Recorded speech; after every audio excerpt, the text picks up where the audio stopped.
Good afternoon, everyone. Good afternoon, Architect Gopest. I'm Marbet Tadela with my thesis groupmates Mylene Tadela and Jan Philip Diego.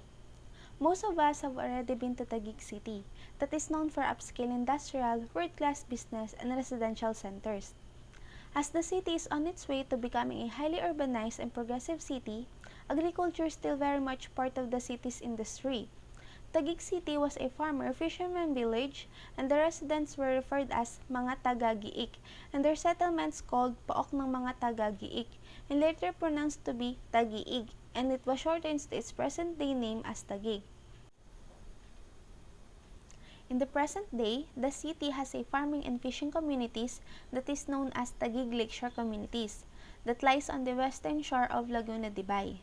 It has a potential in farming and fishing because of its location, but impacts of urbanization and environmental hazards hinders the development of agritourism sector in the city. The community is known for melon and fish production that serves as a main source for Metro Manila, proving that Taguig is a real provincialidad. It is a goal by improving the city's identity by integrating provincial vibes into the city and could lessen the environmental impact for a better city growth. The city allocate the lakeshore communities as tourism zone because of its location and its potential for agritourism. But because of urbanization, lands have been eventually repurposed for commercial, industrial, and residential use that causes environmental hazards, so Taguig Lakeshore Community became a catchment basin of flood. In developing countries, agriculture plays a crucial role in the economy and provides a primary source of food, revenue, and jobs. However, the agriculture's performance in Taguig is declining as a result of rapid urbanization and flood catchment in the communities. Rapid urbanization and industrialization are the major drivers of land conversion, resulting in biodiversity loss. It is difficult to manage because of its negative impacts on the environment, such as destruction of nature and habitat, high demand for building materials and a shortage of materials, loss of cultural identity of the place, growth of aggression, congested human, vehicle traffic, and pollution, and will also lead to an increase in the need for land, housing, food security, employment, and economic growth in areas where agricultural land and biodiversity are lost. Together with agriculture, the tourism sector is also an important sector for the Philippines because of its rich biodiversity. It put emphasis on the preservation of agricultural land promoted by tourism while contributing to the economy. With these two aspects, agritourism was developed to promote tourist appreciation of identity, culture, heritage, and traditions. However, due to rapid growth of urbanization of the Philippine Economic Center, it is being associated with environmental problems. Changes in land use cause problems in risky areas such as those near the seashore or swampy areas where development in the communities is mixed due to poor urban planning, resulting in loss of agricultural and marine biodiversity potential. Apart from being an outskirt community of a highly urbanized city, the Taguig local government envisions developing an agritourism venture that will provide the community with a sense of place identity. The local government also provide 5 hectares of land for agritourism development that will give the essence to tourists of a variety of farm experiences, a provincial vibe in the community. To establish the city as an agritourism destination, it must also promote and revitalize the deteriorated Laguna Lake. Taguig City is rich in farming and fishing sites, and it is then known as farmers' and fishermen's land.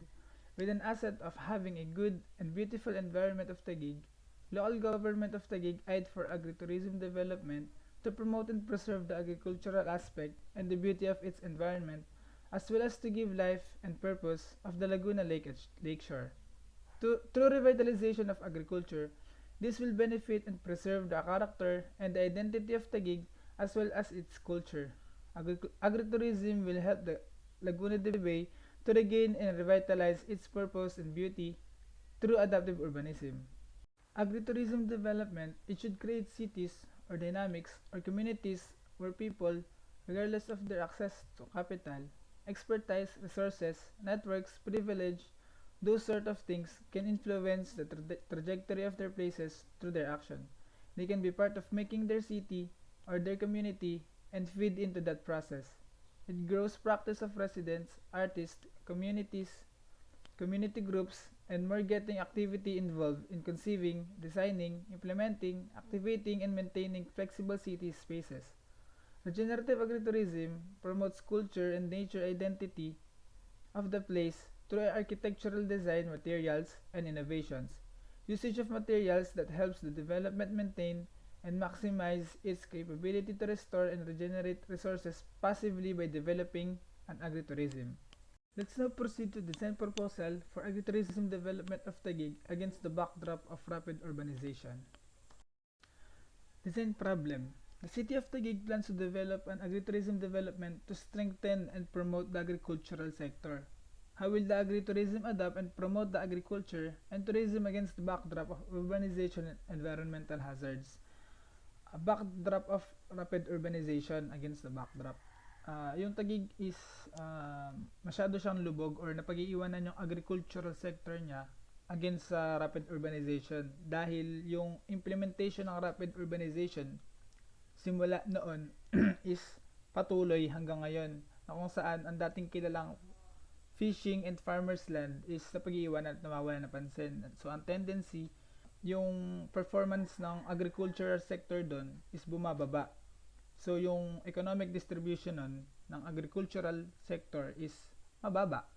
Design goal namin para sa problem na yan is kailangan mas strengthen and promote yung culture ng city by developing a high performance agritourism development.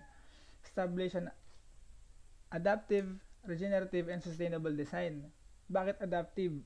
Gaya nga ng sinabi kanina, ang adaptive dapat yung development na yan is nandyan lahat yung needs ng mga community, yung future needs, yung participation nila, yung samot-saring spaces, I mean yung needs ng spaces nandoon for farmers, for tourism, for agriculture, for economic, for businesses, commercials, districts, mga ganun. Sama-sama sila, nandun sila. So, yung needs ng tao, yung pag nagde-demand sila, nandoon sila, nandoon siya. Adaptive na kung saan yung needs ng for the future needs ng tao, ng users is nandoon.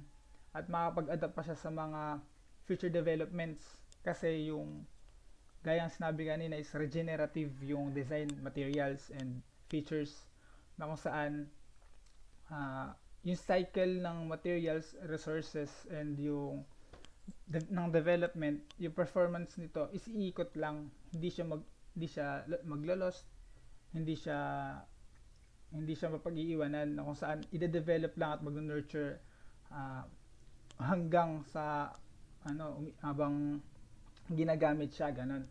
Design philosophy. As an architect, you design for the present with the awareness of the past for a future that is essentially unknown. From Norman Foster. Iyan, napili namin yan dahil hindi lang tayo basta-basta magde-design ng agritourism para sa future development. Ito dapat i-consider natin yung past background. Kailangan i-consider natin yung background ng Taguig, ng location, culture, identity, character, performance nito, ano yung makaka-help sa development dito. I-analyze natin yan. Hindi lang basta tayo magtatayo dyan. Kailangan yung development mo, sinasama yun. Kumbaga, ipipreserve mo and ipipromote mo yung nandun. Kasi agriculture, culture, nandun siya. Tourism, andun yung dapat yung character and identity ng lugar. So, kilala yun sa Taguig. So, kailangan nandun yun, ipipreserve natin. So, bagay siya for agritourism. For the past, future, and present. Future, dapat yung modernism, yung needs ng tao. At hindi naman modernism, pero yung needs ng tao, dapat matutugunan, masasagot ng development yan, ng project, ng design.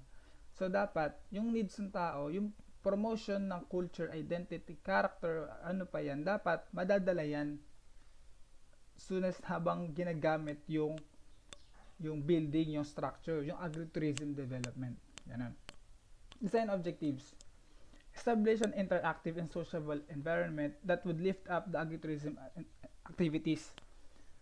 Interactive and sociable environment. Dahil agriculture and tourism, medyo parang lihis yung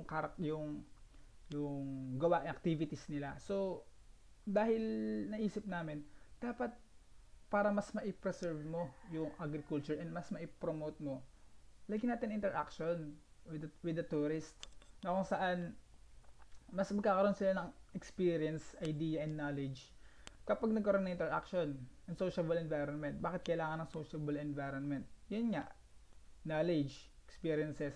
Plus pa doon, dahil yung lugar is crowded, urbanized, walang place para like parks, walang much place na kung saan makakapag-sociable ka ng comfortable, di mausok, ganyan. Walang ganun. I mean, meron ganun pero limit. So, dapat makapag-promote din tayo ng ganun kasi agritourism yan. Next is create and attain an effective and safe agricultural farming and fishing in private and public zones. Ang usapan dyan dapat, sa agritourism, dapat may preserve natin yung agriculture. So, dapat hindi lang tayo basta maglalagay ng taniman dyan. Merong interaction ng tourism mga tourists. So, dapat may preserve natin and promote while securing the performance and implanting activities related sa fishermen, fishers, farmers, and tourists. Ayan.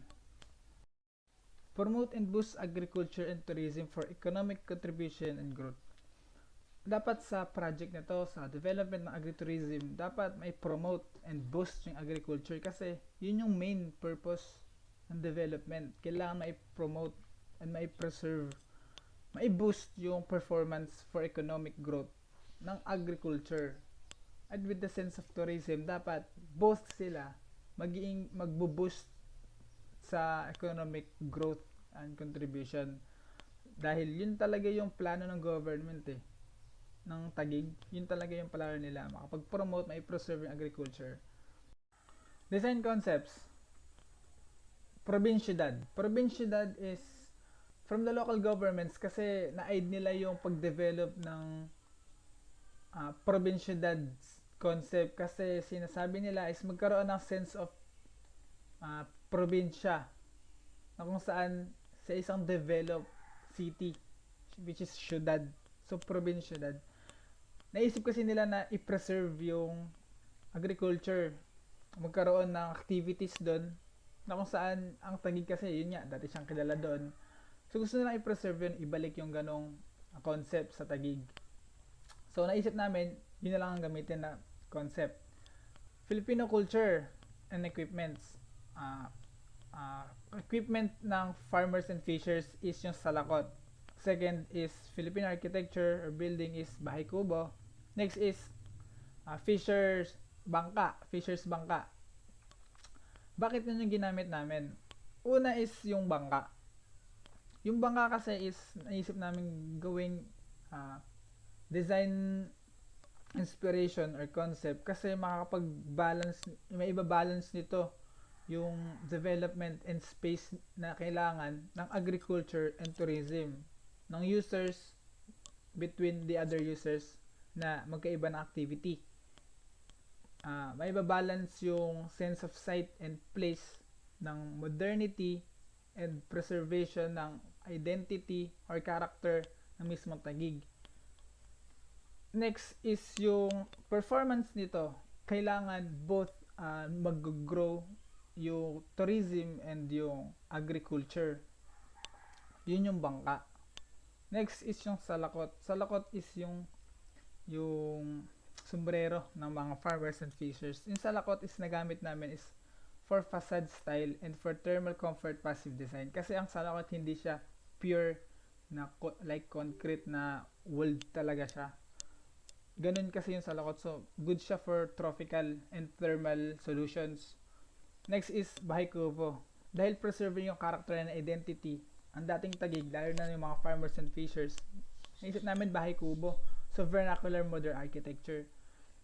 Kasi ang vernacular modern architecture, pwedeng ma-promote yung Filipino architecture, which is yung old style, hindi mo sa old style, pero yung mismong makikilala yung Filipino na pag nakita mo ay Filipino to architecture, which is mas kilala sa wood materials. Tapos naisip namin na dahil merong tourism, lagyan natin ng konting modernity with the use of glass, innovation, architectural innovation, materials and equipments. Design considerations, cultural values, preserve and promote the cultural identity. May preserve yung cultural value ng and traditional aspect ng Filipino architecture, and yung character and identity ng Taguig mismo, na kung saan sila mas kilala, lalo na sa mga farmers and fishers, na kung saan yung medyo low level na pamumuhay is mas nakakain kasi ng rapid urbanization. So kailangan mai-preserve natin and maipaganda yung culture nila, lalo na yung mga nakatira lang sa bahay kubo, mga farmer and fishers, na kung saan kailangan may promote natin yung importance nila, na kung saan may sasabi natin na importante yung agriculture, to sasamahan mo pa ng tourism.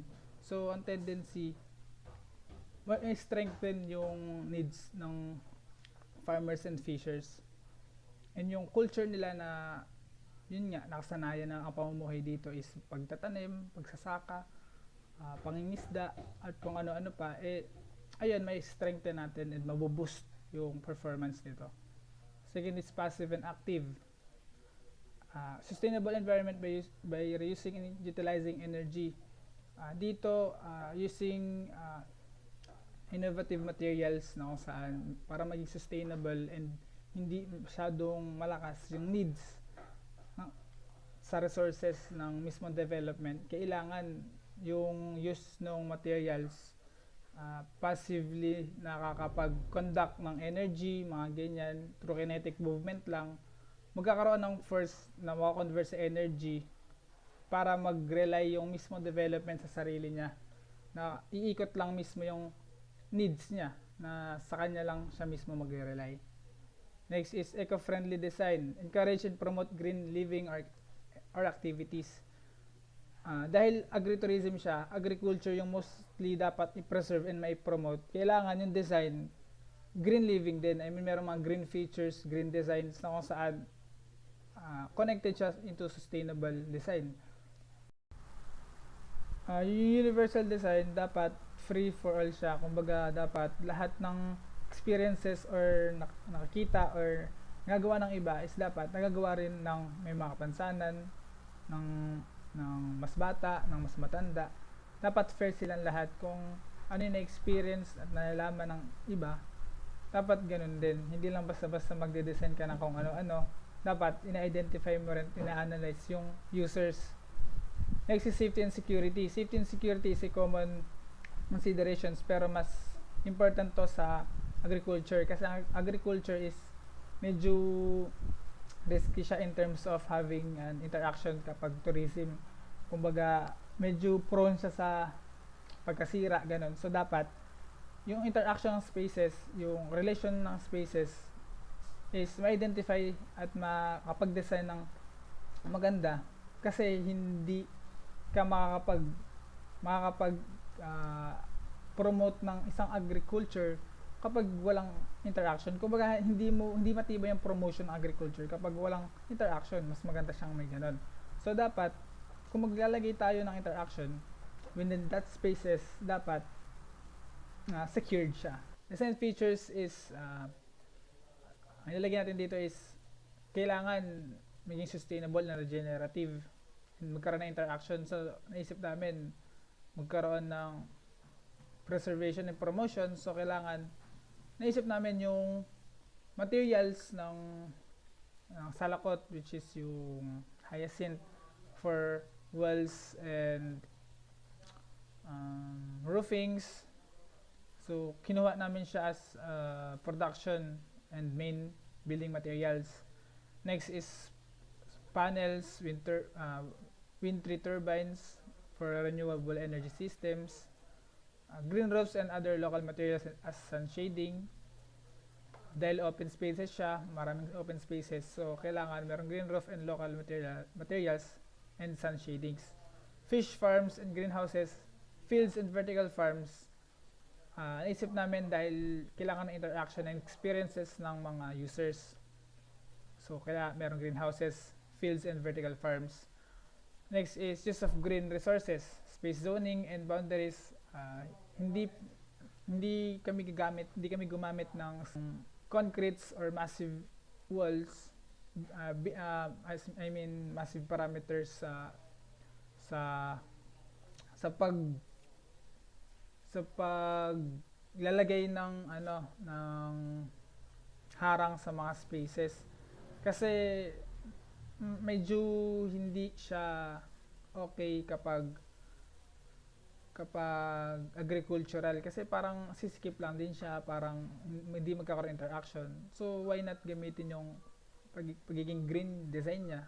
Ginamit namin yung mga vegetations, plants, mga ganun, trees as buffers, mga ganun.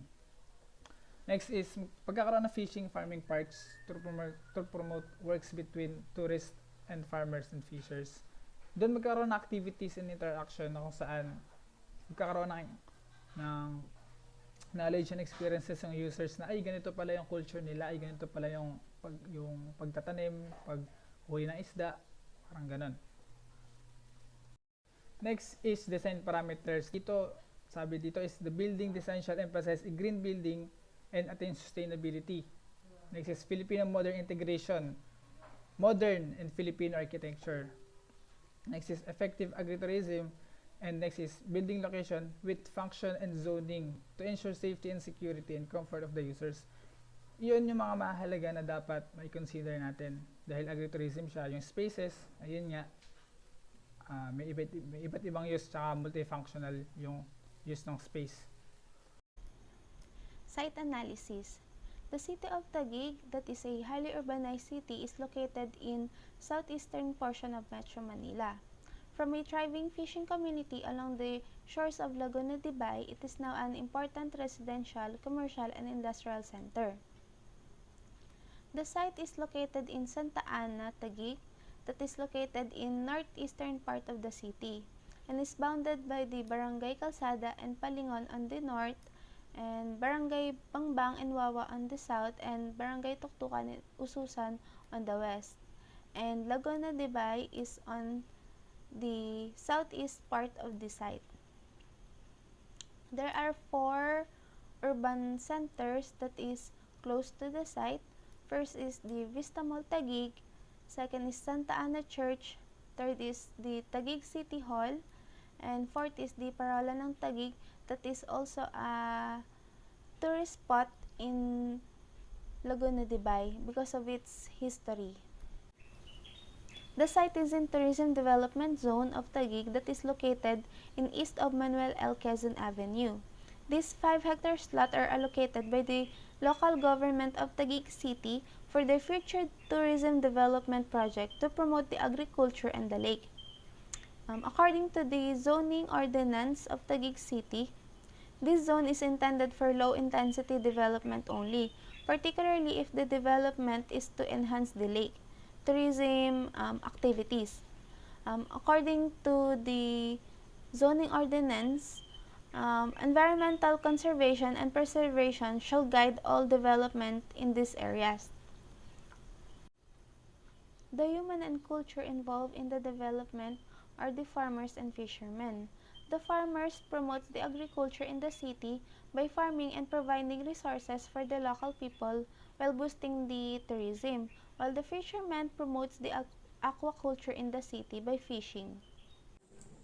You can also see the sun path, the sunrise from the east, the wind path from northeast, from June to September, and southwest from October to April. You can also see the vehicular noise coming from the C6 road, and in C6 road you can also see the vehicular path, the pedestrian path, and the bike lane. There are 4 categories in the sensory. First is the hearing, that includes the peaceful sound of the nature but pose a threat when it comes to the vehicles. Second is the smell of the nature but pose a threat when it comes to the lake odor. Third is the touch. There are many variation in textures in the site, including the lush vegetation and the materiality that is used to the site. Fourth is the site. There is a lush vegetation because it is nestled in a active agricultural land and lake water. In SWOT analysis, in strength, agriculture is wide enough to development and it is dominant use for fisheries and farmers. Also, the location of the site is in urban developing center that is good for the economic contribution in NCR, and it is purposely given for agritourism purpose and development. In opportunities, the availability of fisheries and farms, because it is rich in natural environment and nature-based tourism, it attracts more tourists and consumers. It also promotes the sense of identity through tourism development. Weaknesses, it is prone to floods and land conversion because of the uncontrolled development in the location. Second, it is environmentally unhealthy in agri and aquaculture. In threat, overcrowding could lead to over-operation and harming both natural and built environment. Structures for vehicles may overcrowd the site because of high demand in parking spaces and transportation. The site may be polluted more, and the sudden presence of people may become unmanageable because the influx of residents and the tourists can be beyond the carrying capacity of the site. You can also see the materiality that we used. In built environment, we used woven water hyacinth touch, bamboo, stone wall, and concrete. In flora and fauna, we used the vegetations and the marine species. Site Development Plan, scale 1:1000 meters. Orientation po ng site is western north. Sa left side po ng board, ito po ang perspective ng frontage, restaurant and market, vertical farms and accommodation, viewing deck, and water development. Yung site po is along C6 Road. Sa right side po papuntang Barangay Napindan, sa left side po is papuntang pong Barangay Wawa. Sa right side po ng site, makikita po natin yung recreational park, parking, farm to market, educational training center, staff house, plantation, accommodation. Sa accommodation po namin is nag-include po kami ng flood control, which is naghukay po kami ng 1.5 meters para po kapag may flood, nagpo-float po ang structure. Next po is water treatment facility, rain catchment, farming facilities, bioswale, viewing deck, water development, lakeside restaurant, and lookout deck. Sa left side naman po ng site, makikita po natin yung terminal, admin building, dalawa pong farm-to-table restaurant, handicrafts workshop, function hall, amphitheater park, solar-heated lake pool, vertical farm, fishing facilities, fish port, operation with terminal, and mangrove walk. The main building of our development is the proposed restaurant and market. Sa plan na ito, ang spaces niya includes restaurants, lobby, information desks, stalls, public stalls, merong wet market, dry markets, public toilets, souvenir shops. Yung kaya kami naglagay ng souvenir shops dahil traditional and mayroon siyang culture is ma-promote din yung material na hyacinth, and yung material used sa structure na to is water hyacinth for walls and exterior designs and roofings, wooden atrium support column, hyacinth inspired modern windows, kumbaga combination ng glass and hyacinth, and bamboo column design. Fishing and farming facilities, yung spaces dito ay post-harvest facilities, vermicomposting area with bioconduction, employees lunch and seedling. Fishing facility naman Mayroong post-harvest facilities, hatchery area, residual area with water storage, employees lunch, and fishing handling area. Fishing and farming facilities, yung spaces dito ay post-harvest facilities, vermicomposting area with bioconduction, employees lunch and seedling, and sa may fishing facility naman, mayroong post-harvest facilities, hatchery area, residual area with water storage, employees lunch, and fishing handling area. Proposed accommodation, tulad po ng nasabi ko kanina, naglagay po kami ng flood control na kung saan may hukay po siyang 1.5 meters in case po na magka-flood, naka-float po yung structure. Single size unit po namin is measuring 3 by 3, couple size unit 4.5 by 3 meters, barkada size unit 5.8 by 4, family size unit 8 by 5 meters. Yung mga toilet din po namin is measuring 8 by 5 meters. Yung mga materials po na ginamit, yung sa wall po, ginamit po namin is yung water hyacinth handicrafts. Sa column po, bamboo. And windows po, yung modern windows. And sa roof po, ginamit po namin is thatch. Proposed treated lake, spa, and pool spaces, pool area, bar, green areas, cottages, spa.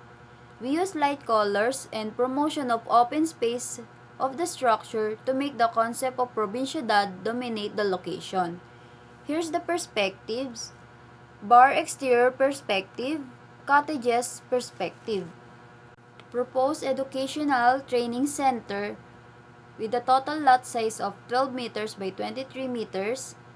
Spaces, training center measuring 9.5 meters by 9, craft station 9.5 meters by 9, storage 4 by 4 meters, utility 4 by 2 meters, and toilet 6 by 4 meters. Material we use, hyacinth for walls, bamboo for columns, and we use modern windows, glass, thatch roof. Vertical farm, a 4-story open area farm structures. The idea is from the form of rice terraces. The implemented irrigation of rice terrace is based on topographic conditions. From the top of the terrace, water is gathered and eventually flow down to the bottom. So through the form of rice terraces and inspired from Bahay Kubo, we apply the form to design development and we come up to the vertical farm structure. The vertical farm is a modern structure because it uses modern component, which is aeroponics as a method of way in growing crops. We design the exterior of this structure according to our goal, which is the provinciedad. In terms of building material, we use wood, bamboo, and water hyacinth as our main building material. Using water hyacinth as a building material improves comfortability and use of the space because it is more breathable because it is a woven water hyacinth material. Wind currents passes through the tiny holes on water hyacinths that makes these spaces cooler while hot temperature is easier to move up, which is a important element in growing crops. In waterfront development, it consists fish port, boat terminal, water feature, and viewing deck. The viewing deck serves as a buffer zone in flood when the water level in the lake is high. It is 3 meters above the ground line, which is the swampy area in the site. The port is extended 250 meters to the lake to have a water feature that consists bike lane, lookout deck, mangrove walk, and lakeside resto. The common material that we use in designing the waterfront development is bamboo. In design development, we have 7 stages. First is we consider the zoning ordinances in Taguig, the minimum easements, setbacks, and building height. We come up to a design of vertical approach due to its challenging location. Second, due to the significant height difference between the lot and the body of the water, the building had different level. Third, to directly connect users to the water physically and visually, the center was divided to provide a grand canal, making it an attraction spot for those passing. This shall act as a buffer zone for the development. Fourth, vehicular and user circulation was configured. It has three types of vehicle that will be operated by the building's user. First is the service vehicle, second is the private vehicle, and the third is public or water vehicle. Fifth, to avoid a bulky massing, most of the spaces are designed to be opened. This is to create a better visual experience of the lake as well as to minimize the usage of mechanical ventilation and lighting. Sixth, despite being open and vertically designed, there is a prominent use of ramps, bridge, and stairs. Lastly, the structures are then topped with a circular roof that shall be appropriate for the tropical setting of the area. Aside from it, it represents the salakot of the Tagagiik, and the materiality of the roof is water hyacinth fibers that are readily available to the site. The creation of the centralized aeroponic vertical farm that is inspired by rice terraces and bahay kubo will be able to provide enough crops for future generation because of its space-saving element. The basic structure material that we use is bamboo that create stepping terraces. It has a natural irrigation system that flows down through a network of irrigation paths. Bioswale, the most effective form of green infrastructure facility for reducing runoff velocity and purifying water while replenishing the underlying groundwater table by putting bioswale on the site for a proper draining water system. Also, we include mangrove trees to support the coastal shoreline ecologically functioning as a buffer against tidal surges, cyclonic storms, and high tides. A dam catches water, which piles up behind it, by adding flood control dam between the viewing deck and accommodation to prevent overflowing water on the site. Sa rainwater harvesting, yung water na napupunta dito, nasasala siya sa filtration device and sa light rays para maging potable water. Solar panels with the direct heat of sunlight convert yung solar energy into electricity kung saan pwedeng i-consume ng buong building at yung solar energy na to pwedeng makapag-heat ng pool. Gray water recycling system. Yung mga used water from fixtures like bathtubs, showers, sinks, pwede na-store siya sa isang container underground na pwedeng gamitin or i-recycle yung water using sa pag-flush ng toilet or for gardening purposes. Wind tree turbine. During wind breeze, nagkakos ng kinetic movement yung lift device nito na kung saan nagkakaroon ng friction and then convert siya into energy which is makakapag-produce or makakapag-store yung turbine na to into electricity or energy para maging resources ng building.